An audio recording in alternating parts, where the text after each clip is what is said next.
बिस्मिल्लाहिर्रहमानिर्रहीम, अस्सलाम वालेकुम नाजरीन। आपका मेजबान मोहम्मद रिजवान आजिज आपके सामने हाजिर है। और नाजरीन, मैं आपके सामने लेकर आया हूं अजब करप्शन की गजब कहानी। करप्शन कहां पे हुई वो आपको बताता हूं। करप्शन हुई है जनाब board of intermediate and secondary education Faisalabad में। और जो सेक्रेटरी साहब हैं जी board of intermediate and secondary education Faisalabad, इसके साथ साथ वो हैं जनाब deputy director colleges Faisalabad doctor Habibur Rahman साहब। उनके खिलाफ एक दरखास्त आती है। दरखास्त देने वाला जो शहरी है उसका नाम है जी नवीद अशरफ। वो इल्जाम आयद करता है कि उन्होंने बतौर सेक्रेटरी तालीम फैसलाबाद तैनाती के दौरान ऐसी सफरी अदायगियां वसूल की हैं जो कि कवायद से बिल्कुल मुतसादिम है। दरखास्त के मुताबिक सिर्फ एक साल के दौरान यौमिया अलाउंस के दर्जनों बिल्स की जो मंजूरी है वो खुद से ली गई है।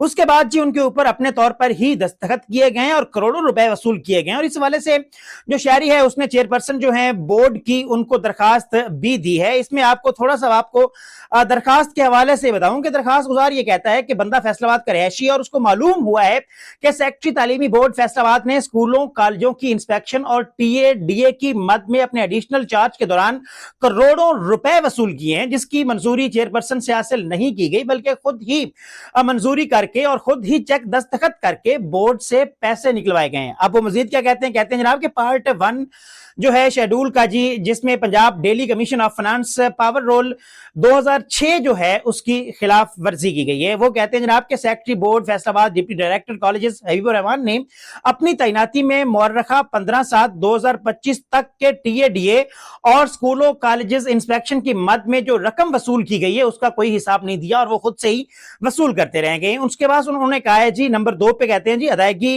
बिल दर्ज बाला में वो कहते हैं जी मुतलका मंजूरी किसी अथॉरिटी से नहीं ली गई। और इसके अलावा वो कहते हैं कि ये सारी जो करप्शन है वो जनाब ने अपनी तरफ से साइन करके खुद ही निकलवा के ये सारे काम किए हैं। उसके बाद जो क्या कहते हैं जनाब अली, एक बात और मैं आपके इल्म में लाना चाहता हूं कि अफसर मौसूफ करोड़ों रुपए का चूना गवर्नमेंट को लगा रहे हैं और एफिलिएशन की मद में स्कूलों कॉलेजों से भी माल बटोर रहे हैं, बहुत ज्यादा माल बटोर रहे हैं और बंदा के पास इसके सबूत भी मौजूद हैं। अफसर मसूफ ने अपनी तैनाती के दौरान जितने भी स्कूल कॉलेजेस एफिलिएट किए हैं उनमें से 95% स्कूलों कॉलेजेस में सेक्रेटरी साहब खुद गए ही नहीं। किसी एक इदारे में आसपास के 10-15 स्कूल कॉलेजेस के रजिस्टर मंगवाकर दस्तखत वगैरह करके फाइल प्रोसेस कर दी जाती है और यह सबूत भी अगर जरूरत पड़े तो पेश किए जा सकते हैं। इसके अलावा वो कहते हैं कि इस एफिलिएशन की बात में स्कूलों कॉलेजेस से जो रकम या माल पानी गैर कानूनी तौर पर लिया जाता है उसका हिस्सा कमिश्नर ऑफिस और हायर एजुकेशन डिपार्टमेंट में भी भेजा जाता है, जिसकी वजह से अफसर मौसूफ जो उनके खिलाफ कार्रवाई जो है किसी किस्म की नहीं की जा रही। अब आप खुद अंदाजा लगाएं कि पाकिस्तान में तालीम का महकमा जो है